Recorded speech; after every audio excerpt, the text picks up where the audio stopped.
warahmatullahi wabarakatuh. Waalaikumsalam warahmatullahi wabarakatuh. Alhamdulillah rabbil alamin wa bihi nasta'in wa ala alihi wassalatu wassalamu ala asrofil anbiya'i wal mursalin wa ala alihi washabihi ajmain. Yang terhormat Kepala Sekolah SD Negeri Pasir Kopi 1 Ibu Iwa Ramayana. Yang terhormat Bapak Ibu Guru SD Negeri Pasir Kopi. Puji syukur alhamdulillah kita bisa berkumpul bersama dalam acara diseminasi budaya positif. Baik, langsung saja saya akan membacakan susunan acara. Diseminasi budaya positif sebagai salah satu kegiatan untuk memenuhi tugas pendidikan guru penggerak di tugas aksi nyata modul 1 PIPA. Yang pertama ada pembukaan, yang kedua ada menyanyikan lagu Indonesia Raya yang akan dipimpin oleh Ibu Desi Pratiwi. Yang ketiga ada doa. Yang keempat ada acara inti diseminasi budaya positif. Yang kelima ada diskusi. Yang keenam ada kesimpulan dan yang terakhir adalah berdoa. Baik, kita buka acara ini bersama-sama dengan mengucapkan Bismillahirrahmanirrahim. Baik, langsung ke acara kedua yaitu menyanyikan lagu Indonesia Raya yang akan dipimpin oleh Ibu Desi Pratiwi. Kepadanya saya persilakan. Hadirin dimohon untuk berdiri.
Hadirin dimohon duduk kembali. Baik, untuk acara ketiga yaitu doa yang akan dipimpin oleh Bapak JJ Jalani. Kepadanya saya persilakan. Assalamualaikum warahmatullahi wabarakatuh. Mari kita berdoa kepada Allah mudah-mudahan hasil acara hari ini berjalan dengan lancar. Amin ya rabbal alamin. Segala perkara apa yang kita lakukan setiap hari dan seterusnya, dan jangan lupa berdoa semoga Allah dipermudahkan. Amin. Bismillahirrahmanirrahim. Allahumma shalli ala sayyidina Muhammad wa ala sayyidina Muhammad. Rabbi shrah li sadri wa yassir li amri wa uqdatan min lisani yafqahu qawli. Amma ba'du. Rabbana atina fid dunya hasanah wa fil akhirati hasanah wa qina adzabannar. Walhamdulillahi rabbil alamin. Bisa berdoa. Bismillahirrahmanirrahim. Ya Allah ya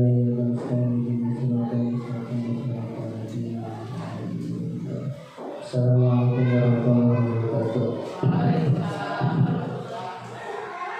Terima kasih kepada Pak Jijen yang sudah membuka doa dalam acara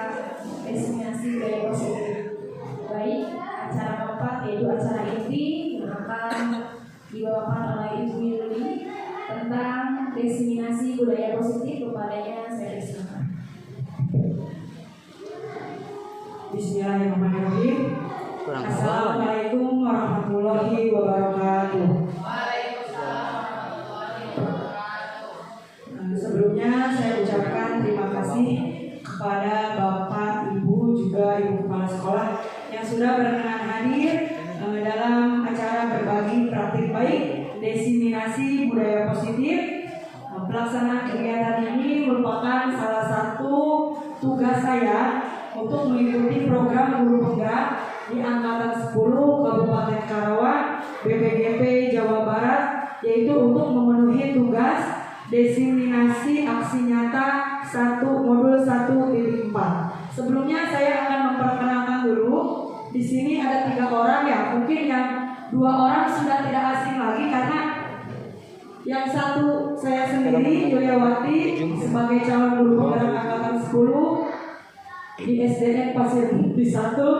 Kemudian yang kedua ada pengajar praktik yang sudah 2 kali sama-sama kita bertemu di sini untuk pendampingan individu, dan yang ketiga ada fasilitator yang merupakan pendamping saya di dunia maya ya, yaitu Ibu Dita Widya Utami SPDGR.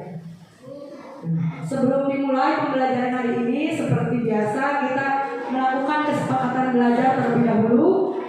Yang pertama meminta izin ketika meninggalkan ruangan, yang kedua menjaga kebersihan ruangan, yang ketiga tidak berisik atau berbicara saat materi diberikan kecuali saat diskusi, yang keempat memberikan pendapat dengan mengacungkan tangan dan berbicara saat dipersilakan, dan yang kelima menghormati dan menghargai pendapat orang lain serta berpartisipasi aktif dalam berdiskusi.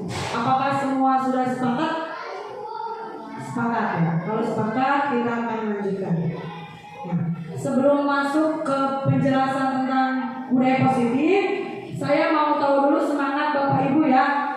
Ketika saya mengucapkan SDN Pasir Putih 1, jawabannya pas, mantap, gitu ya. Coba ya, SDN Pasir Putih 1.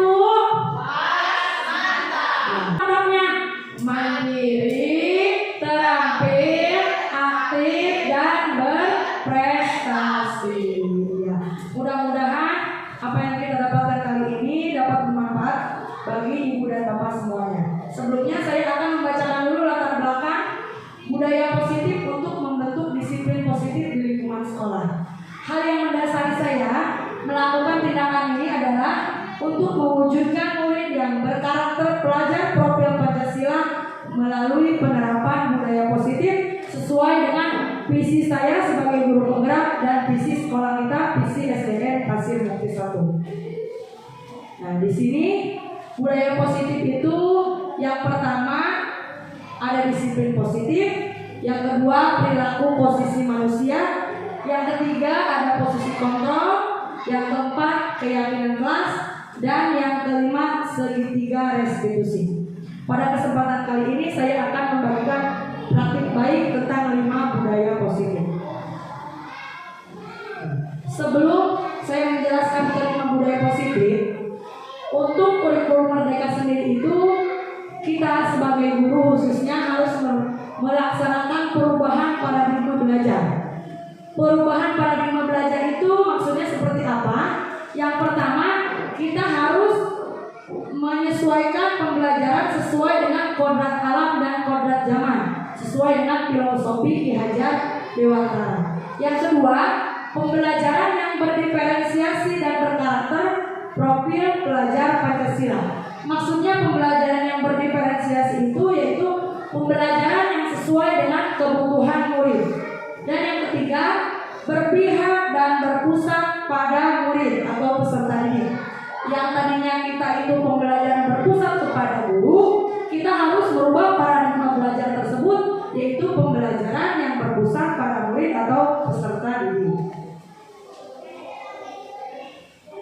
Nah, di sini yang pertama, poin pertama yang dimaksud pembelajaran sesuai kodrat alam dan kodrat zaman, menurut Ki Hajar Dewantara, bahwa tujuan pembelajaran itu yaitu menuntun segala kodrat yang ada pada anak-anak agar mereka dapat mencapai keselamatan dan kebahagiaan setinggi-tingginya, baik sebagai manusia maupun sebagai anggota masyarakat. Di sini di SDN Pasir Putih 1 ini kita sudah sedikit banyak menerapkan pembelajaran yang sesuai dengan kodrat alam dan kodrat zaman. Jadi kita tidak bisa melepaskan kebiasaan yang sudah ada pada peserta didik kita, dan kita juga tidak bisa keluar dari kodrat zaman yang sudah semakin maju, teknologi yang sudah semakin canggih. Jadi kedua-duanya harus kita terapkan. Nah, untuk yang poin kedua, pembelajaran yang berdiferensiasi dan berkarakter profil pelajar Pancasila, yaitu pembelajaran di mana guru menggunakan berbagai metode pengajaran untuk memenuhi kebutuhan individu setiap murid sesuai dengan kebutuhan mereka, sehingga setiap siswa belajar sesuai dengan kebutuhan dan perkembangan untuk mewujudkan profil pelajar Pancasila. Seperti yang sudah kita sampaikan juga pada komunitas belajar kita tentang materi pembelajaran berdiferensiasi. Nah, apa saja karakter profil pelajar Pancasila? Yang pertama itu ada beriman dan bertakwa kepada Tuhan Yang Maha Esa. Alhamdulillah juga di sekolah kita sudah menerapkan yang pertama itu Jumat Ratib, Jumat Sholat Duha, juga berdoa bersama di setiap hari Jumat, dan berdoa sesudah serta sebelum pembelajaran. Ada juga kegiatan pembiasaan dan karakter budi pekerti, yaitu melaksanakan upacara bendera untuk menumbuhkan jiwa nasionalisme dan disiplin.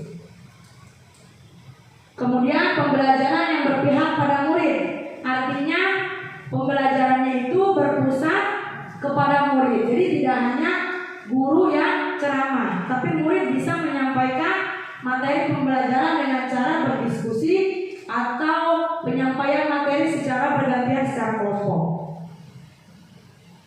Juga pembelajaran yang menyenangkan.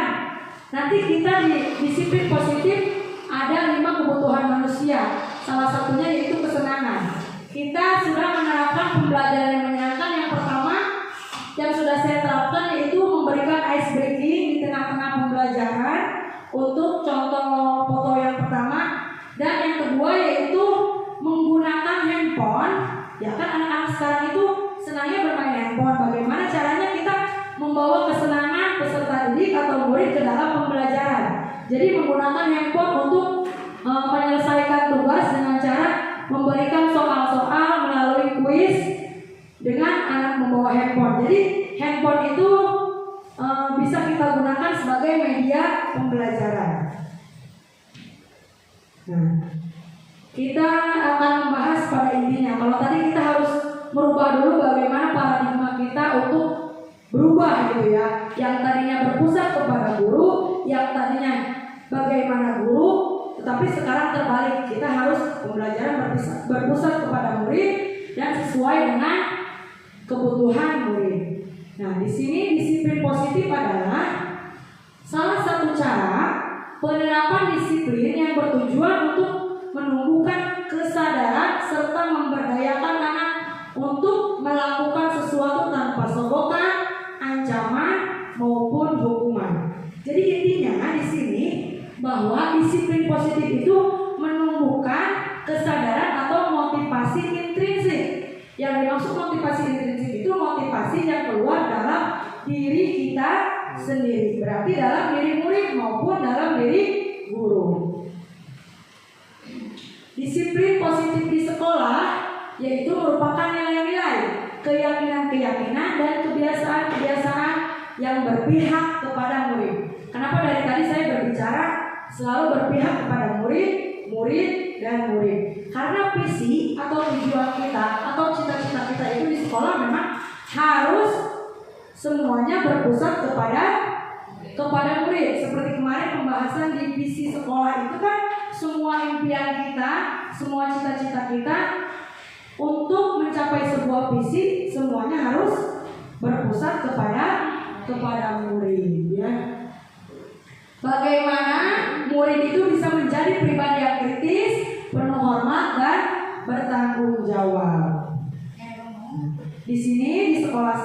sekolah ini juga sudah sedikit banyak melakukan penerapan disiplin positif. Yang pertama itu setiap hari Senin peserta didik bersama guru mengikuti upacara bendera, juga berbaris sebelum masuk ke kelas. Itu merupakan kebiasaan-kebiasaan untuk menumbuhkan disiplin positif.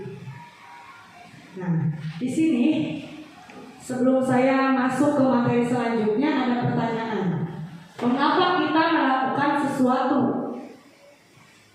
Tanya ya pada diri sendiri. Mengapa kita melakukan segala sesuatu? Apakah kita melakukan segala sesuatu karena adanya dorongan dari lingkungan atau dorongan dari orang lain? Terus pertanyaan selanjutnya, pernahkah kita melakukan sesuatu untuk mendapat senyuman atau pujian dari orang lain? Pertanyaan keempat, atau ingin mendapat hadiah atau ingin mendapatkan uang? Dan pertanyaan selanjutnya, apalagi kira-kira alasan orang melakukan sesuatu? Coba kita tanya pada diri kita sendiri. Kita melakukan sesuatu ini untuk apa? Karena adanya dorongan, karena ingin mendapat pujian, atau karena ingin mendapat hadiah? Biasanya apa yang kita kerjakan itu dimotivasi oleh diri sendiri atau motivasi atau dorongan dari luar. Kebanyakan dari dalam apa dari luar? Dari luar ya. Itu merupakan motivasi ekstrinsik berarti ya. Jadi motivasi itu bisa kita dorong dari luar, tetapi untuk selanjutnya harus tertanam pada diri sendiri. Jadi jangan mengandalkan motivasi atau dorongan dari luar. Misalnya melakukan sesuatu karena ingin mendapatkan apa? Mendapatkan pujian, mendapatkan uang, atau mendapatkan hadiah. Seperti itu. Jadi motivasi yang paling baik itu motivasi intrinsik, yaitu motivasi diri sendiri. Di sini di disiplin positif ada 3 motivasi perilaku manusia. Yang pertama, motivasinya itu misalnya mengerjakan sesuatu itu untuk menghindari ketidaknyamanan atau hukuman. Yang kedua, melakukan sesuatu untuk mendapatkan imbalan atau penghargaan dari orang lain. Yang ketiga, melakukan sesuatu untuk menjadi orang yang mereka inginkan dan menghargai diri sendiri dengan nilai-nilai yang mereka percaya. Dari ketiga motivasi perilaku manusia ini, Bapak Ibu seringnya yang mana? Sering melakukan sesuatu itu karena motivasi yang mana? Yang pertama, yang kedua, atau yang ketiga? Yang mana? 3. Satu dan kedua. Kalau murid-murid di kelas Bapak Ibu ke 1, kedua, atau ketiga?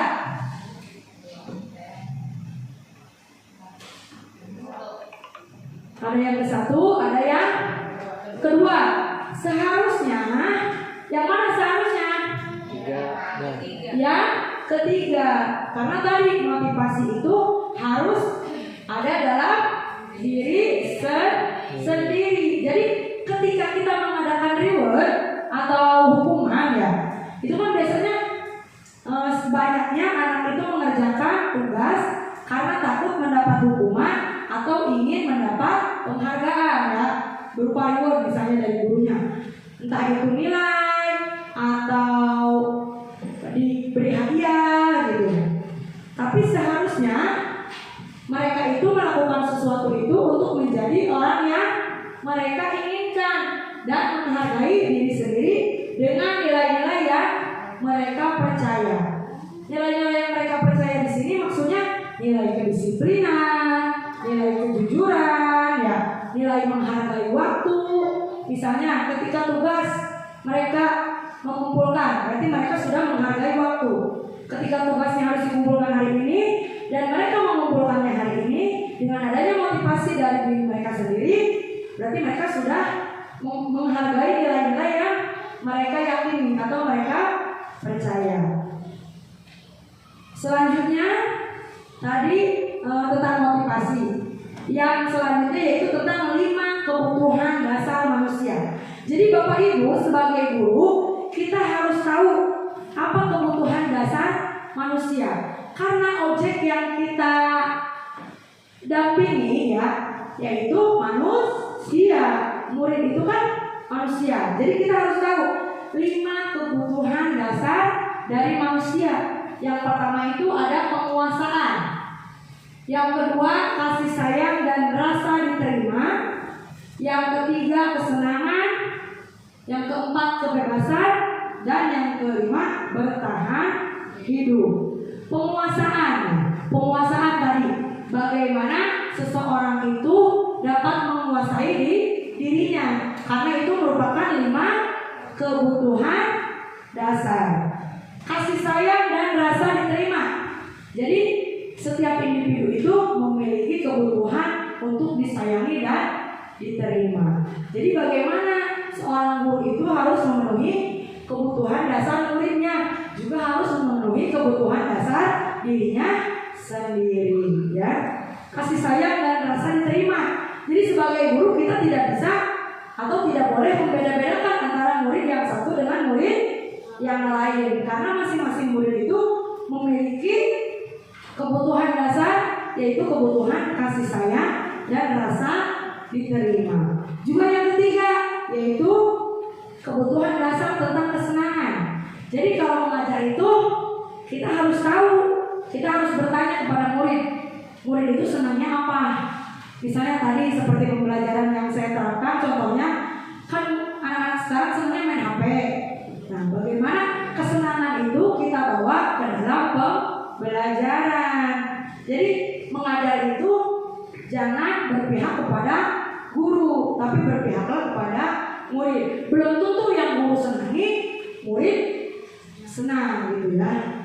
Jadi harus berpihak kepada murid. Nah, untuk yang keempat, kebebasan. Kebebasan tadi bisa dikaitkan dengan pembelajaran berdiferensiasi. Jadi kita memberikan kebebasan bukan berarti bebas deh, dibebaskan aja, tapi tetap harus ada patokan kebebasannya itu seperti apa. Dan yang terakhir, bertahan hidup. Jadi ketika ada masalah dalam murid, kita jangan langsung menjudge atau memarahi atau bagaimana, tapi kita harus bertanya dulu apa masalah yang terjadi, karena ini berkaitan dengan kebutuhan dasar manusia tentang bertahan hidup. Jadi bertahan hidup itu kehidupannya itu harus merasa nyaman, aman, dan bahagia. Ketika ada salah satu yang terusik, otomatis nanti kebutuhan dasar tentang bertahan hidupnya ini akan berkurang, ya. Itu berpengaruh pada proses pembelajaran. Selanjutnya di sini ada keterangannya, ya, tentang bertahan hidup. Yang pertama, bersifat fisiologis, kesehatan, rumah, makanan, kebutuhan rasa aman yang tadi saya jelaskan. Kalau cinta dan kasih sayang, kebutuhan untuk diterima, ingin menjadi bagian dari suatu kelompok.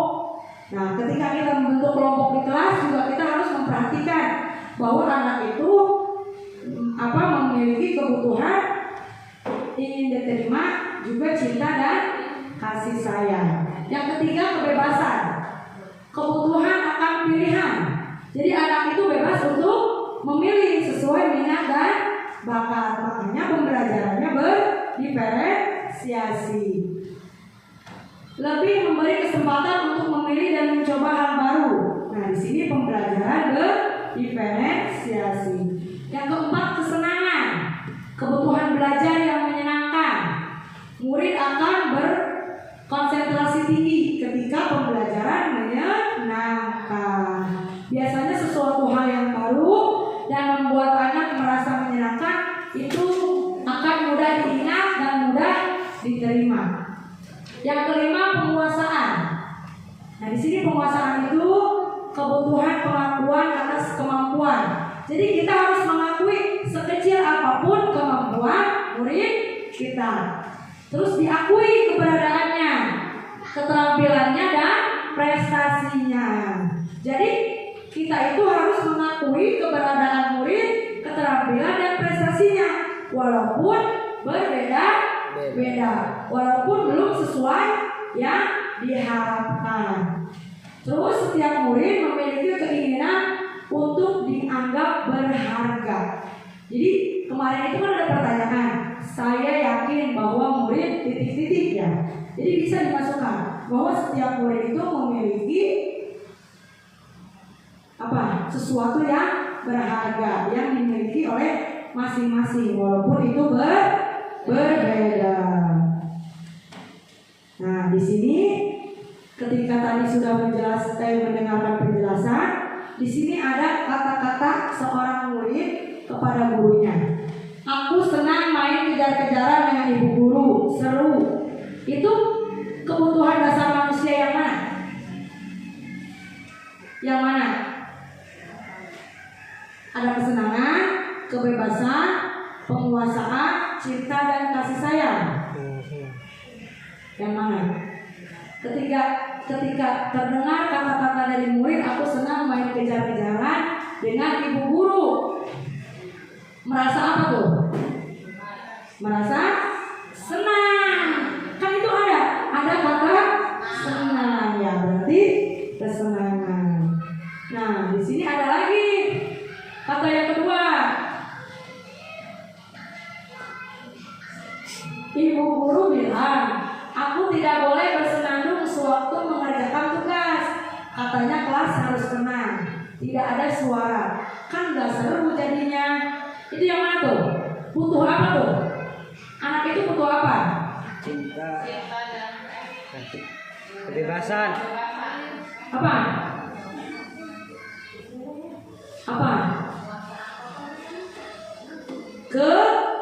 Kebebasan. Kan di situ aku tidak boleh bersenandung, berarti ada larangan ya. Katanya kelas harus tenang. Tidak selalu kelas itu harus tenang pada saat pembelajaran ya. Justru kelas itu harus riuh, ricuh, bahwa itu bukti adanya proses pembelajaran.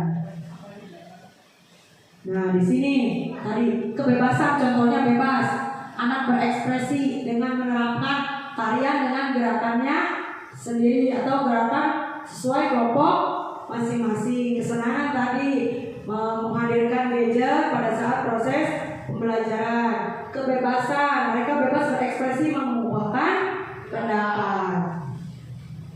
Selanjutnya 5 posisi kontrol restitusi. Menurut Diana Gosen dalam bukunya Restitution Restructuring School Discipline mengungkapkan bahwa guru perlu meninjau kembali penerapan disiplin di dalam ruang-ruang kelas mereka selama ini. Apakah telah efektif? Apakah berpusat? Apakah sudah memerdekakan dan memandirikan murid? Bagaimana dan mengapa? Melalui serangkaian riset dan berdasarkan pada teori kontrol Dr. William Glasser, Gosen berkesimpulan ada 5 posisi kontrol yang diterapkan seorang guru, orang tua, ataupun atasan dalam melakukan kontrol. Jadi kita sebagai guru, sebagai atasan, dan juga sebagai orang tua, kita katanya memiliki 5 posisi kontrol restitusi.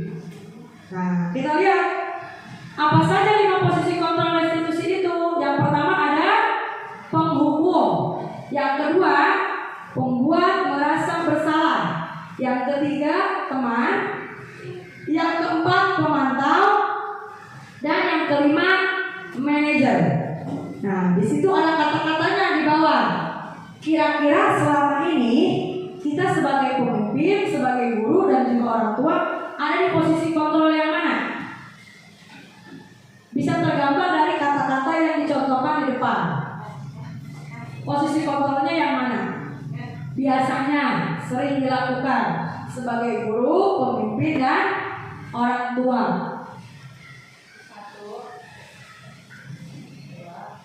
Ke satu, kedua, ketiga, keempat, kelima itu jalan. Atau tidak pernah? Jalan. Bukan tidak pernah. Jalan. Kebanyakan ke satu yang kedua. Kebanyakan ke satu dan Kedua. kedua. Yang ke satu sebagai penghukum, contohnya ketika guru kita sering mengatakan kepada murid kita, patuhi aturan sekolah. Ketika murid tidak mengerjakan tugas, berdiri di depan tanpa mengetahui mengapa atau alasan anak tidak mengerjakan tugas.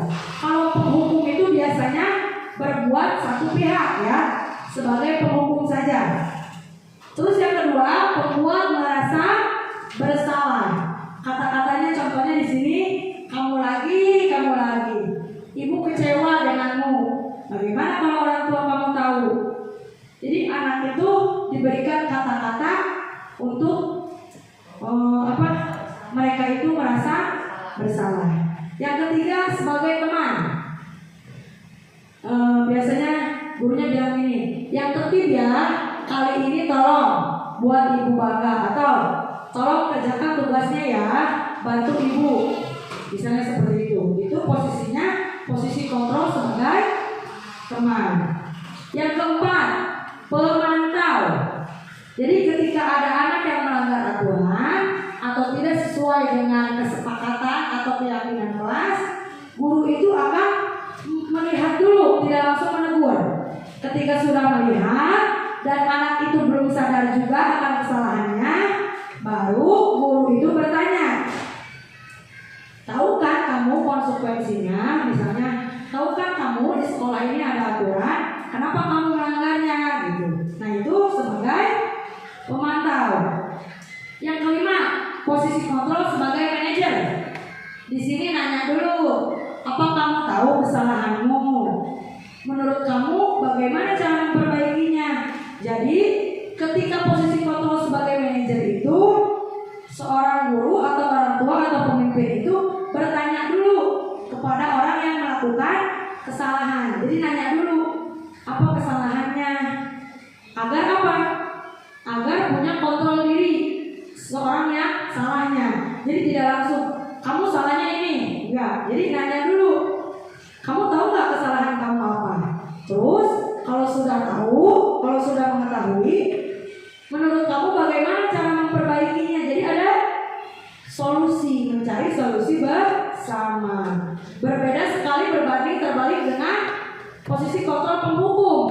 Kalau penghukum dia tidak bertanya dulu, dia tidak memberikan solusi, tapi langsung memberikan hukuman. Berbeda dengan kontrol manajer.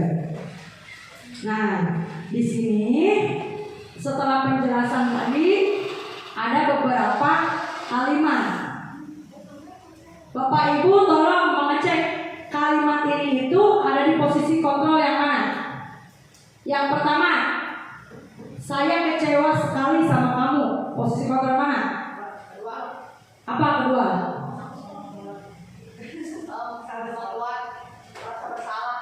Membuat rasa bersalah. Kita cek ya jawabannya. Betul, membuat rasa bersalah. Kalimat selanjutnya, kamu tidak pernah benar melakukannya. Yang mana? Sama. Kedua, cek. Betul. Nah, yang ketiga, apa rencanamu untuk menyelesaikan masalah ini? Apa yang kelima? Iya, betul. Selanjutnya, yang kemana? Apa posisi kontrol apa?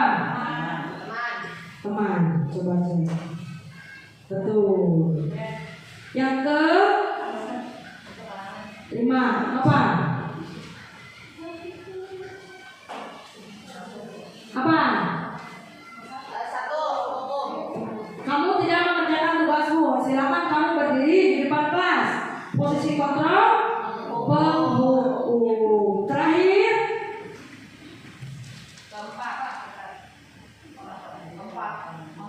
kita cek. Oh betul, pemantau. Nah berarti alhamdulillah ya, sedikit banyak kita sudah mengetahui jika kita mendengar atau melihat perlakuan seseorang itu, mereka itu ada di posisi kontrol apa gitu. Yang pertama apa tadi? Penghukum. Yang kedua membuat rasa. Yang ketiga, yang keempat, dan yang kelima manajer. Menurut Bapak Ibu yang paling ideal sebagai seorang guru harusnya ada di posisi kontrol mana?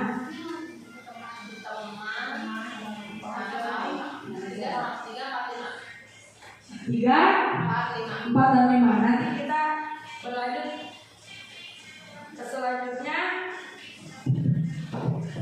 Kita bisa melihat ya nanti yang pas itu seharusnya ada di posisi yang mana. Nah, untuk materi yang keempat yaitu keyakinan kelas. Apa itu keyakinan kelas? Keyakinan kelas adalah salah satu disiplin positif yang bisa kita terapkan dalam membangun budaya positif di sekolah.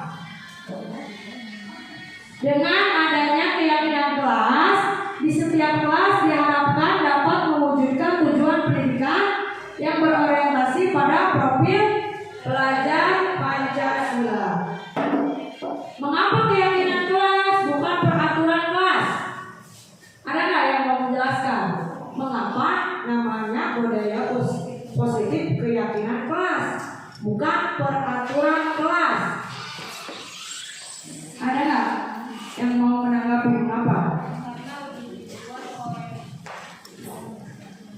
Karena lebih dibuat oleh murid itu sendiri dan mereka sendiri yang akan melakukannya. Jadi anak-anak atau murid tersebut diberi kebebasan untuk pembelajaran di saat dia belajar. Ya, terima kasih tanggapannya Bu Desi. Mengapa keyakinan kelas bukan peraturan kelas? Nah, belum dijelaskan tapi sudah mendekati jawabannya ya. Karena keyakinan kelas itu dibuatnya bersama murid. Berbeda dengan peraturan kelas. Biasanya peraturan kelas itu sudah ada duluan tanpa melibatkan murid yang akan dikenai peraturannya sendiri. Ketika keyakinan kelas itu kita melaksanakannya bersama murid dan akan dilaksanakan oleh murid gitu. Jadi akan tertanam nilai-nilai dan keyakinan-keyakinan yang sudah disepakati bersama. Ciri-cirinya keyakinan kelas antara lain bersifat lebih abstrak daripada peraturan yang lebih rinci dan konkret. Abstrak. Jadi biasanya kan kalau peraturan kelas bunyinya seperti ini. Dilarang membuang sampah sembarangan gitu Pak ya. Itu kan sudah jelas tuh, tidak abstrak ya, tapi konkret, jangan buang sampah. Di dalam keyakinan kelas kalimatnya harus positif. Ketika dilarang membuang sampah pada tempatnya itu kalimat positif apa negatif? Ada kata larangan ya. Berarti kan perbuatan negatif. Ketika kita membentuk keyakinan kelas, kalimatnya harus positif. Mengapa positif? Agar nilai-nilainya merupakan nilai kebajikan atau nilai-nilai yang baik yang harus diyakini dan dijalankan oleh murid. Yang kedua, keyakinan kelas berupa pertanyaan-pertanyaan universal yang dibuat dalam bentuk kalimat positif. Jadi, sebelum anak berdiskusi untuk membuat keyakinan kelas, kita bisa menggunakan pertanyaan-pertanyaan pemantik. Seperti kemarin ketika kita pembuatan visi, itu juga kan awalnya ada pertanyaan-pertanyaan dulu ya. Sama dengan pembuatan keyakinan kelas. Jadi, kita tuh harus bertanya kepada anak, kepada murid, ingin bagaimana kelas kita, gitu kan? Nanti kan anak akan menuliskan tuh, misalnya, saya menginginkan kelas yang bersih. Saya menginginkan masuk dan keluar kelas tepat waktu. Terus saya ingin sesama teman saling menghargai. Saya ingin mengerjakan tugas tepat waktu. Itu merupakan pertanyaan-pertanyaan atau pernyataan-pernyataan. Murid menginginkan kelas yang seperti apa? Nanti ketika sudah diutarakan oleh murid, itu akan kita kelompokkan mana yang masuk ke disiplin waktu, mana yang tentang kebersihan, mana tentang saling menghormati dan menghargai, misalnya seperti itu. Nah, keyakinan kelas tidak dibuat dalam jumlah banyak sehingga mudah diingat. Makanya itu kalimatnya itu apa? Abstrak. Jadi dalam satu kalimat bisa bermakna beberapa kegiatan. Misalnya keyakinan kelas saya kelas 3B disiplin waktu. Nah, disiplin waktu itu kan banyak ya. Misalnya datang tepat waktu, pulang tepat waktu, mengerjakan tugas tepat waktu, bermain pada saat istirahat, itu kan merupakan disiplin waktu. Jadi lebih abstrak gitu. Keyakinan kelas merupakan sesuatu yang dapat diterapkan di lingkungan kelas tersebut. Jadi mungkin setiap kelas memiliki keyakinan kelas yang berbeda. Pembuatan keyakinan kelas melibatkan semua warga kelas. Tadi yang seperti Bu Desi jelaskan, jadi keyakinan kelas itu kita buat bersama murid dan guru pada kelas tersebut. Juga keyakinan kelas ditinjau kembali dalam waktu ke waktu. Ketika ada perubahan keinginan dari para murid atau guru, kita bisa merubah keyakinan kelas yang sudah kita buat sebelumnya. Seperti itu. Nah, ini contoh keyakinan kelas yang sudah dibuat. Yang pertama tadi kita mengelompokkan pernyataan-pernyataan dari murid ya. Kita tempel, sudah ditempel kita kelompokkan, sudah dikelompokkan kita tarik garis besarnya berupa kalimat abstrak tadi. Ini contoh keyakinan kelas yang sudah dijalankan. Nah, ini contoh juga keyakinan kelas saya. Yang pertama ada disiplin waktu, yang kedua memakai seragam lengkap, yang ketiga menjaga kebersihan kelas, saling peduli dan saling membantu, aktif dalam pembelajaran, bermain pada jam istirahat. Nah, ketika keyakinan ini sudah tidak sesuai, kita boleh ganti lagi, ditinjau misalnya 1 bulan sekali atau 2 bulan sekali, itu boleh. Nah, materi yang terakhir yaitu segitiga restitusi. Apa segitiga restitusi? Proses menciptakan kondisi bagi murid untuk memperbaiki kesalahan mereka sehingga mereka bisa kembali pada kelompok mereka dengan karakter yang lebih kuat. Nah, ini segitiga restitusi. Yang pertama ada menstabilkan identitas, yang kedua validasi tindakan yang salah, dan yang terakhir menanyakan keyakinan. Biasanya menstabilkan identitas itu berupa kata-kata kita mencairkan suasana dulu, terus mengkonfirmasi mengapa hal itu terjadi. Kemudian langkah yang kedua, validasi tindakan yang salah. Ketika seseorang sudah melakukan kesalahan, kita validasi kesalahannya apa, kemudian apa yang akan mereka lakukan ketika sudah melakukan kesalahan itu. Dan yang terakhir menanyakan keyakinan. Ketika keyakinan sudah dibuat, kita tanya ketika seseorang berbuat salah, keyakinan apa yang sudah mereka langgar, misalnya gitu. Lalu apa solusinya untuk memperbaiki ini? Itu merupakan segitiga restitusi. Nah, di sini saya sudah menerapkan segitiga restitusi bersama murid saya. Kasus yang pertama ini bisa dibaca.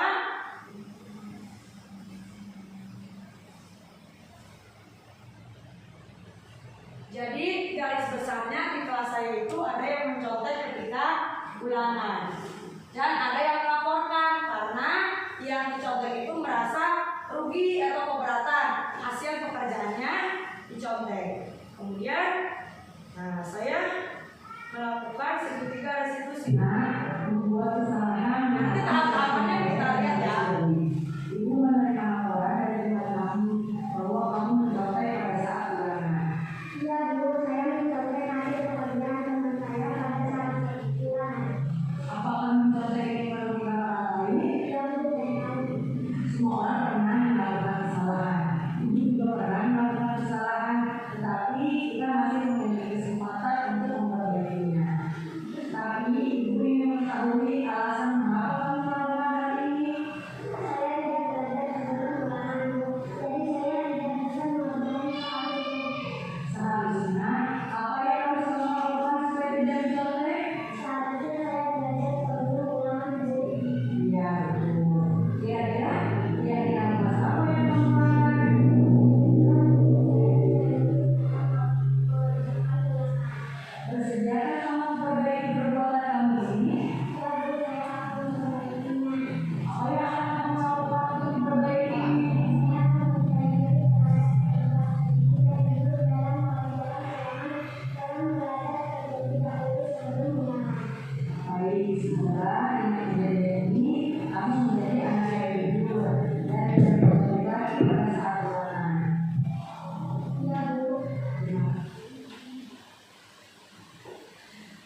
melakukan praktik pendidikan institusi, saya menjadi tahu kalau yang saya lakukan tidak baik. Dan saya tahu bagaimana solusi agar tidak mengulangi lagi. Nah, itu untuk kasus yang pertama. Di sini ada kasus yang kedua. Kasus yang kedua itu rinciannya ada anak yang selalu datang terlambat dan sering tidak masuk sekolah. Kita lihat demonstrasi segitiga distribusinya. Pak, hari ini kamu sudah lagi datang ke sekolah, dan kemarin hari kamu sudah sering tidak masuk sekolah, tidak ada keterangan apapun yang didapatkan. Sudah berapa kali kamu terlambat datang ke sekolah? Semua orang pernah melakukan kesalahan yang tidak sesuai dengan aturan. Tapi di sini ibu ingin mengetahui kenapa kamu bisa sering datang terlambat ke sekolah dan tidak masuk sekolah tanpa alasan.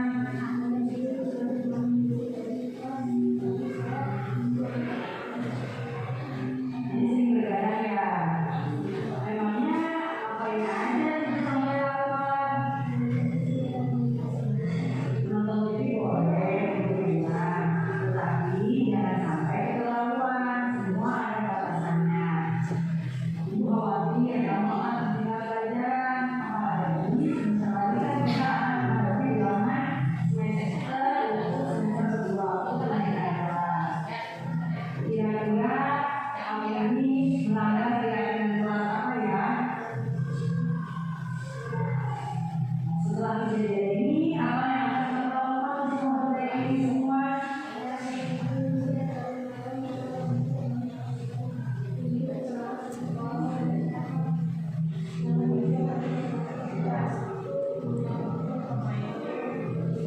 Oke, semoga kamu bisa lebih belajar yang saya lagi dan juga kembali dengan sekolah.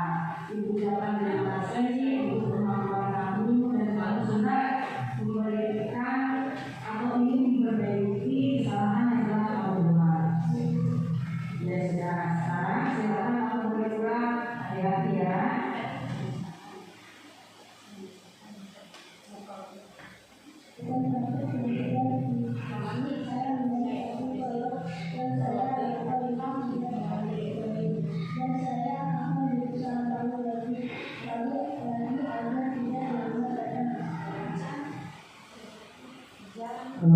Ya, terima kasih. Itu merupakan semua materi tentang disiplin positif ya. Coba sebelum nanti ke sesi tanggapan dan diskusi, saya ingin mereview materi yang sudah saya sampaikan tadi. Yang pertama itu budaya positif ada apa? Tentang motivasi ya. Motivasi itu harus datang dari dalam diri sendiri. Yang kedua tentang apa? Tentang kebutuhan dasar manusia. Selanjutnya tentang posisi kontrol. Jadi kita itu ada di posisi kontrol yang mana? Dan yang selanjutnya ada keyakinan kelas. Dan yang terakhir yang kelima segitiga restitusi yang sudah sama-sama kita lihat tadi demonstrasinya. Silakan saya kembalikan ke pembawa acara.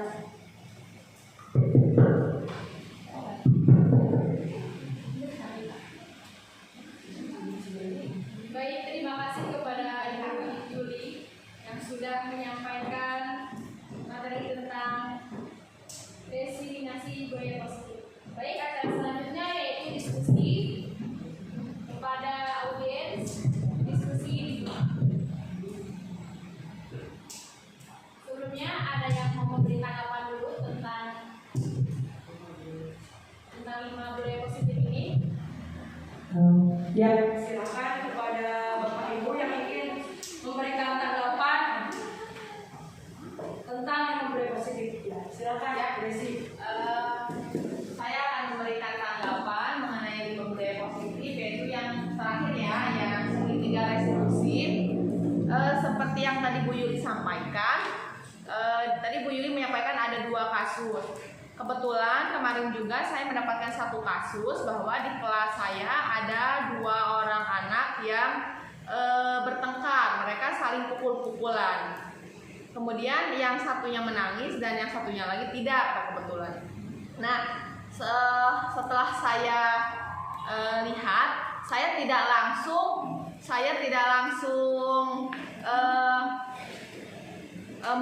memarahi atau menghukumnya, tapi saya tanya dulu kenapa mereka bisa bertengkar. Terus saya kasih pemahaman bahwa memang sesama teman itu tidak boleh bertengkar, harus saling menyayangi, harus saling mengasihi. Saya kasih mereka waktu dulu untuk sama-sama menenangkan diri. Jadi ketika ada anak yang sedang emosi atau sedang marah, jangan langsung kita tanya secara runtun. Mereka tidak akan menjawab. Jadi saya kasih dulu mereka waktu untuk menenangkan diri. Setelah mereka tenang, baru saya tanya kenapa mereka bisa seperti ini. Terus dan setelahnya itu saya kasih solusi dan mereka saling memaafkan seperti itu. Terima kasih. Ya.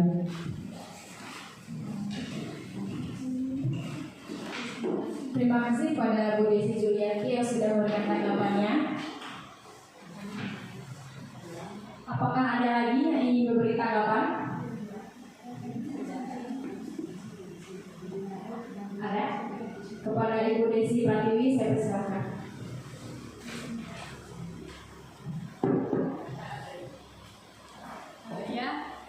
Saya akan menanggapi tentang diseminasi budaya positif tentang kesepakatan kelas.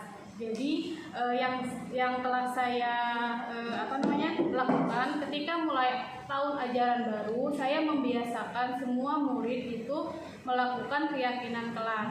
Nah, jadi misalkan minggu depan kita akan mulai pembelajaran di tahun ajaran baru. Nah, menurut saya baiknya kesepakatan kelas itu dibuatnya itu di awal tahun ya. Diharapkan semua pada teman-teman guru untuk membuatnya. Nah, di saat saya membuat kesepakatan kelas, semua siswa itu membuat kesepakatan tersebut dan mengeluarkan semua keinginan di saat pembelajaran. Ketika sudah semua siswa membuat kesepakatan kelas, saya ambil dari garis besarnya dan di kelas 5 khususnya ada 5 kesepakatan kelas yang sudah saya buat di awal tahun ajaran baru dan dikontrol setiap per bulan ketika ada masukan atau ketika pendapat dari murid-murid tersebut. Ya, terima kasih kepada Bu Desi Julianti dan Bu Desi Pratiwi yang sudah memberikan tanggapan. Berarti alhamdulillah di sekolah kita walaupun belum sempurna ya tadi tentang segitiga restitusi, karena Bu Desi itu belum tahu ya bahwa dia itu sudah melakukan segitiga restitusi, belum tahu namanya, tapi alhamdulillah sudah mempraktekkan kepada muridnya.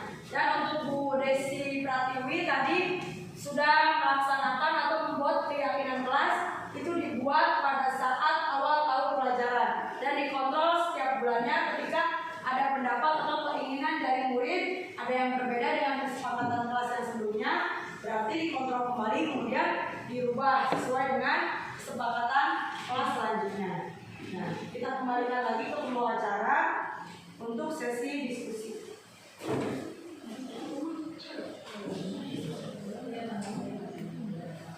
Di sini ada 2 kasus untuk sesi diskusi. Saya bagi ya, kasus 1 sebelah kanan saya, kasus 2 sebelah kiri saya. Nah, di kasus ini bagaimana Bapak dan Ibu menyelesaikannya menggunakan tahapan segitiga restitusi.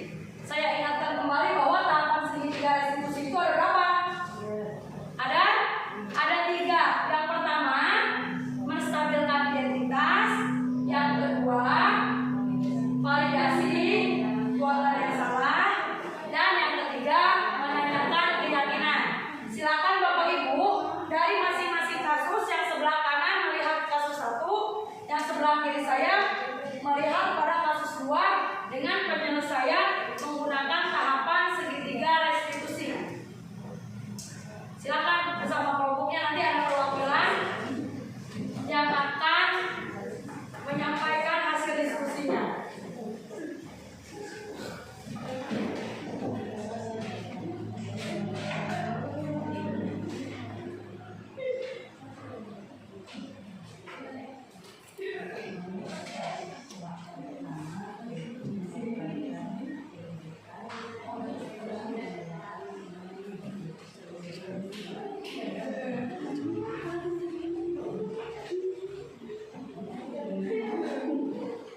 Sudah siap? Mana dulu yang akan menyampaikan? Kasus mana dulu? Kasus 1 atau kasus 2? Kasus 1. Ya, silakan. Untuk atau membahas tentang kasus pertama, itu kan Ratri yang bertanda dengan nama cara meminta uang secara maksa karena ini jajan, nah tidak dikasih bakal orang tuanya. Nah kita lihat tentang menstabilkan identitas ya. Nah di sini ada juga pertanyaannya, kamu tahu tidak dipanggil ke sini, gitu kan contohnya. Terus yang validasi yang tindakan yang salahnya, menurut kamu jika meminta uang secara paksa itu perbuatan baik atau tidak? Dan yang ketiga menanyakan keyakinan. Kira-kira kalau kamu berbuat seperti itu, kamu melanggar nilai kebajikan apa? Setelah ini kamu mau bagaimana? Ya, berikan tepuk tangan untuk kelompok 1. Terima kasih sudah menjawab kasus 1 dengan penyelesaian segitiga restitusi ya. Ada 3 tahapan, sudah lengkap tahapannya. Kemudian silakan untuk kasus 2 di kelompok 2 siapa yang menyampaikan? Izin menyampaikan. Assalamualaikum warahmatullahi wabarakatuh. Waalaikumsalam warahmatullahi wabarakatuh. Berdasarkan dari kasus 2 yang Ririn sudah mengejek Dina di kelas sehingga Dina memukul Ririn dan Ririn berteriak-teriak di ruang kelas. Di sini untuk menyelesaikannya kita menggunakan segitiga restitusi. Yang pertama menstabilkan identitas, yaitu dengan beberapa pertanyaan. 1, apa yang terjadi tadi di luar kelas. Yang kedua, kenapa kamu berteriak-teriak? Yang ketiga, kenapa dia bisa memukul kamu? Jadi dari ketiga pertanyaan itu contoh untuk menstabilkan identitas. Terus yang selanjutnya, validasi tindakan yang salah. Kamu tidak sadar ya kalau perbuatan yang kamu lakukan melukai hati teman kamu. Jadi apa yang dilakukan Dina yang memukul Ririn dan Ririn sampai berteriak-teriak itu bisa melukai teman. Terus yang ketiga, menanyakan keyakinan. Sebelumnya mungkin di kelasnya udah ada keyakinan kelas, jadi ditanyakan dulu apakah masih ingat keyakinan kelas yang kita sudah sepakati atau yang sudah dibuat. Terus keyakinan apa yang kamu langgar, dan selanjutnya kemudian bagaimana kamu akan memperbaikinya. Mungkin sekian. Wassalamualaikum warahmatullahi wabarakatuh. Waalaikumsalam warahmatullahi wabarakatuh. Terima kasih kepada kedua kelompok yang sudah menyelesaikan kasus dengan menggunakan segitiga restitusi. Tahapannya sudah lengkap semua ya, tahapan 1 sampai tahapan 3. Mungkin sebelum ditutup kesimpulan oleh Ibu acara, cukup sekian dari saya ya. Saya ucapkan terima kasih. Tapi sebelumnya saya mau ada pantun dulu ya. Australia negeri kanguru. Memberi kardus di kota Banjar. Sejatinya seorang guru harus terus mau belajar. Terima kasih. Assalamualaikum warahmatullahi wabarakatuh. Waalaikumsalam warahmatullahi Baik, terima kasih kepada Ibu Yulianti yang sudah menyampaikan materinya. Saya akan membacakan kesimpulan tentang materi ini. Saya akan membacakan kesimpulannya. Yang pertama, paradigma cara mengajar kita harus berubah sesuai dengan kebutuhan murid, yaitu dengan pembelajaran berdiferensiasi. Yang kedua, budaya positif perlu diterapkan untuk menciptakan suasana belajar dan sekolah yang aman, nyaman, dan bahagia sesuai dengan filosofi Ki Hajar Dewantara. Yang ketiga, budaya positif ada 5, yaitu motivasi, posisi kontrol, 5 kebutuhan dasar manusia, keyakinan kelas, dan segitiga restitusi. Semoga ilmu yang kita dapatkan hari ini bisa bermanfaat dan kita aplikasikan di sekolah kita, khususnya di kelasnya masing-masing. Baik, demikian